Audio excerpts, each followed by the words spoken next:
Podemos. Acho que até para quem está nos assistindo saber por que veio esse lance da família, né? Só para dizer que é porque essa é uma reflexão que eu tenho feito muito, que é construir qual é a verdadeira defesa da família, né? Porque com a ascensão da extrema-direita no Brasil e no mundo, a gente tem um atalho informacional muito prejudicial para o debate público, que é dizer que a pauta moral é a pauta da família. Não, mas a pauta da família é a pauta de acesso a direitos.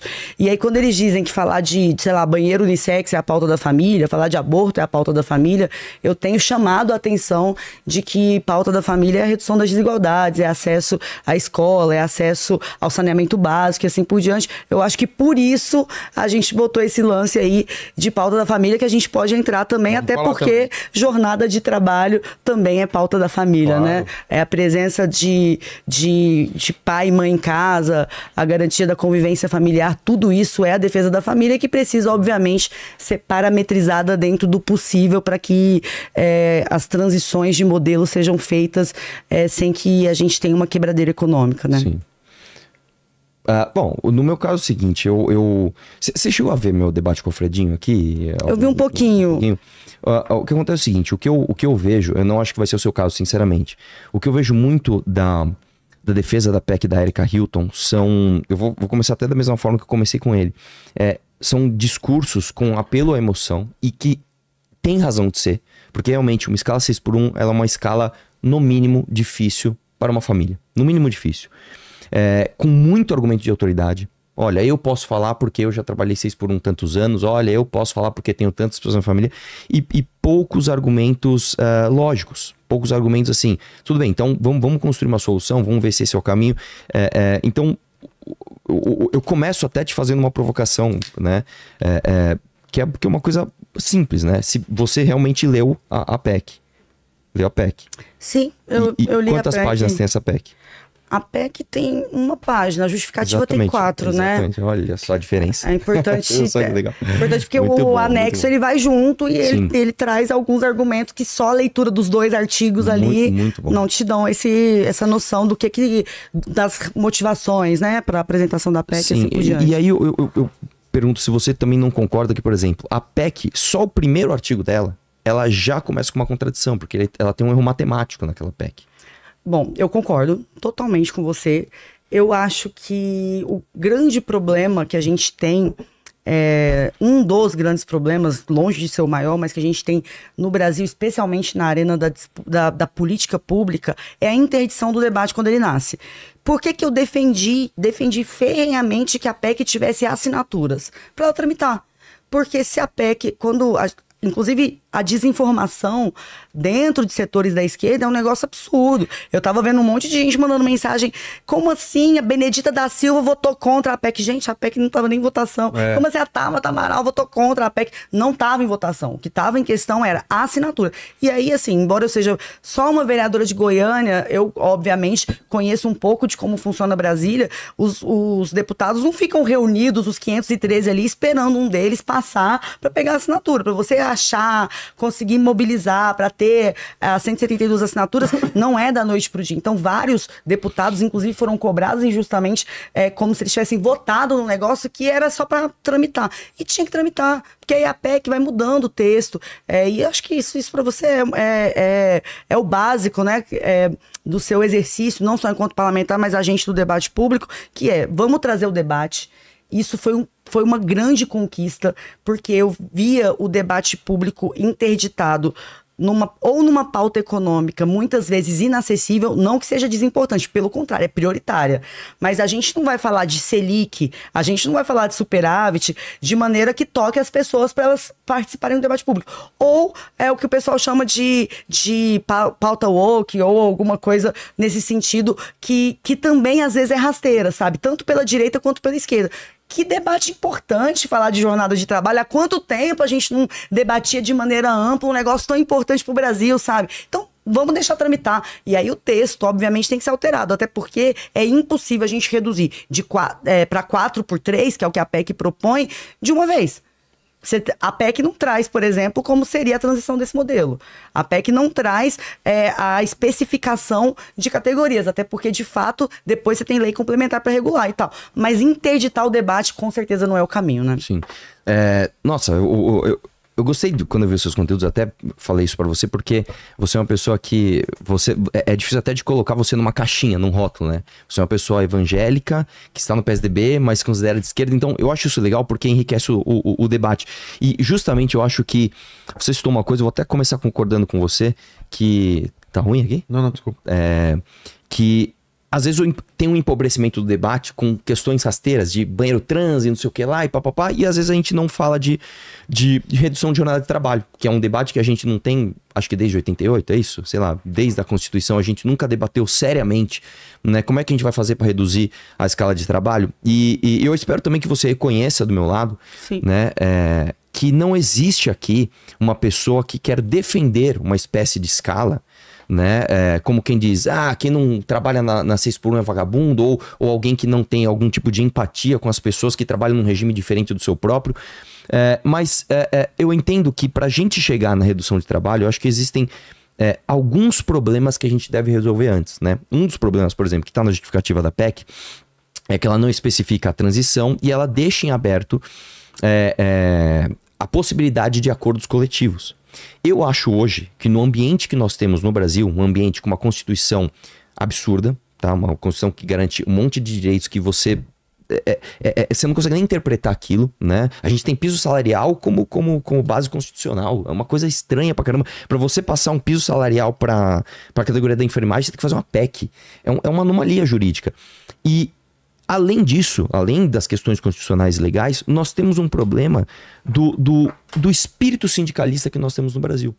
Nós temos um excesso absurdo de sindicatos, nós temos uma justiça do trabalho agigantada, nós temos muita militância, tá? E eu digo aqui não, pelo amor de Deus, não te empurrando, dizendo, mas existe muita militância esquerdista dentro da justiça do trabalho, inclusive. Então eu acho que um texto como aquele, que tem assinaturas, inclusive, para tramitar, é uma irresponsabilidade da parte da autora, que quer, inclusive, se colocar no centro desse debate, né, que é a Erika Hilton, mas que não leva em conta outras coisas que a gente precisa fazer antes da gente discutir redução de jornada de trabalho. Eu acho que isso é fundamental. Quais coisas na sua avaliação? Por exemplo... Quando? Quem vai pautá-las? Por exemplo, essa é uma boa pergunta, né? Por exemplo, o próprio governo do PT não quer que essa PEC passe, né? O próprio governo do PT já deu declarações, vamos ver e tal, e a gente sabe que uma PEC não passa se o governo não quiser, né? São 3/5 da casa em 2 turnos, depois ainda vai pro Senado. Se o governo não puser a mão, o negócio não vai passar, né? Uma das sugestões que eu digo para você é o seguinte: o que você acha de a gente reduzir a justiça do trabalho? Bom, eu acho um ponto bem interessante a gente falar sobre justiça do trabalho. Eu quero só retomar algumas coisas na sua fala. Você disse que a gente tem muito sindicato e muita militância.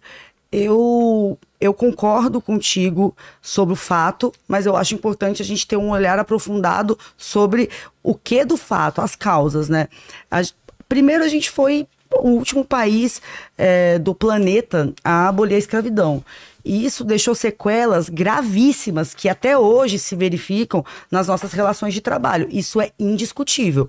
Além disso, a gente teve um período muito duro de ditadura militar, que imediatamente, assim, essa é uma reflexão importantíssima para a gente entender também o efeito colateral de sindicatos superpoderosos. Porque o que aconteceu na ditadura militar? A ditadura militar, ela... para maquiar aquele super PIB, o milagre econômico, ela tirou a obrigação de que o reajuste do salário mínimo tivesse como a inflação como base. Então você tinha uma inflação, você chegou a ter 200% de inflação que consumia completamente o poder de compra do trabalhador, porque você não tinha reajuste de salário com base na inflação. E com isso a gente teve um aprofundamento bizarro da pobreza no Brasil. A gente teve também a concentração de renda por conta dessa mesma maquiagem do milagre econômico, e aí nisso os sindicatos foram criminalizados, porque uma das primeiras medidas da ditadura militar, a gente fala do AI-5, que foi sim absurdo. O AI-5 é um ponto de inflexão antidemocrático que tem que ser repudiado em qualquer circunstância. Mas tem outros pontos da ditadura ditadura tão dramáticos ou até mais dramáticos que não são trazidos, como esse de tirar a obrigação de reajustar o salário mínimo. Aí você, para não ter sindicato na rua, para não ter mobilização de trabalhador, você criminalizou o sindicato, prendeu o líder trabalhista e criminalizou greve. Então, você teve 20 anos de arroxo do trabalhador, de empobrecimento do povo brasileiro e greve criminalizado e sindicato criminalizado. O efeito colateral foi exatamente esse que você diagnosticou. Uma explosão de sindicatos pós-redemocratização, sendo que nem todos são legítimos, mas todos surgiram no seio de uma... Gente, é ao vivo aqui, meu celular. Olha, eu vou falar para... Será que foi o Nando Moura que derrubou meu celular? Socorro. Ele não autorizou esse debate, pessoal. Não tá autorizado. Então, a gente teve essa explosão de sindicatos vindo no bojo dessa ditadura. Então, sim, você tá certíssimo. Tem sindicato pra caramba. A causa é que nós temos...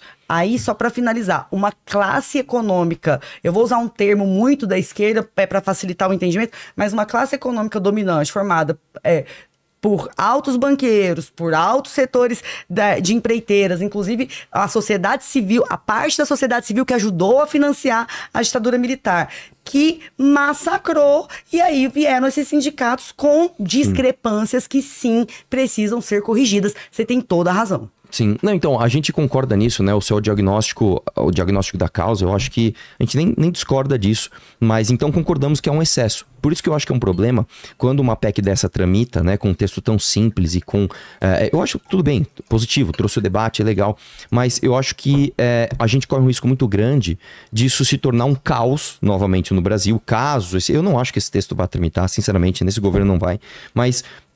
de a gente se tornar um país num caos e numa insegurança... Já tá tramitando, né?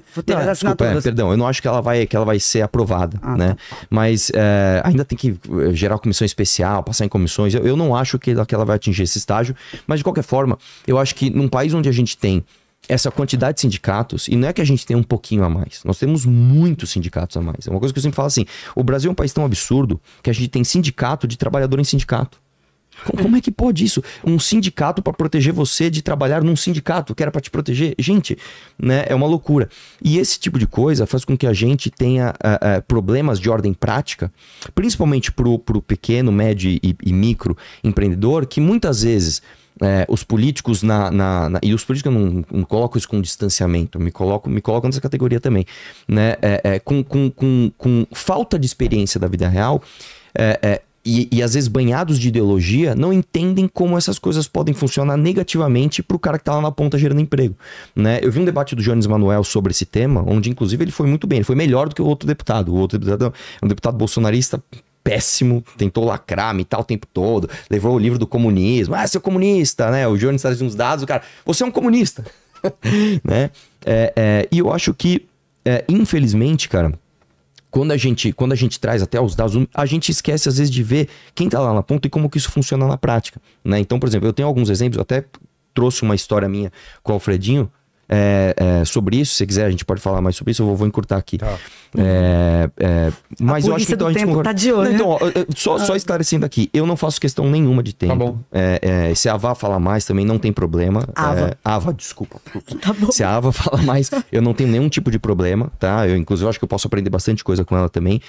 Eu acho que fica livre se a gente falar mais solto. Então, depois, se você me permitir, eu gostaria até de contar uma história prática que aconteceu comigo. Eu contei aqui com o Alfredinho para entender qual seria o seu pensamento para uma solução de uma situação real como aquela, entendeu? Olha, eu tô tranquila, eu tô por conta de você. Você quer contar a história? Vamos lá. Então vamos lá. Eu vou te contar uma história que aconteceu comigo, tá? Eu tinha um posto de gasolina, eu tinha um frentista lá, que ele morava literalmente do lado do posto. Vou resumir porque eu já contei essa história em outra ocasião, né? E basicamente ele trabalhava das 6 às 2, numa escala 6x1, e ele me pediu pra abrir um lava rápido à noite. Ele falou, Arthur, eu vejo que tem muitos caras aqui que vêm à noite e eles não têm onde lavar o carro, e eu sei que se eu abrir um lava rápido aqui, eu vou estourar. Então beleza, ele abriu um lava rápido e ele atuava a hora que ele queria. Às vezes ele chegava às 5, às 6, às 7, às vezes ele ia lá 9 horas da noite pra lavar 2, 3 carros que ele já tinha combinado com o cliente. E ele começou a ganhar muito dinheiro como lavador. Ele começou a ganhar mais dinheiro como lavador do que como frentista. Um dia parou um carrinho do sindicato lá, falou, o que o senhor tá fazendo aqui? Tô lavando.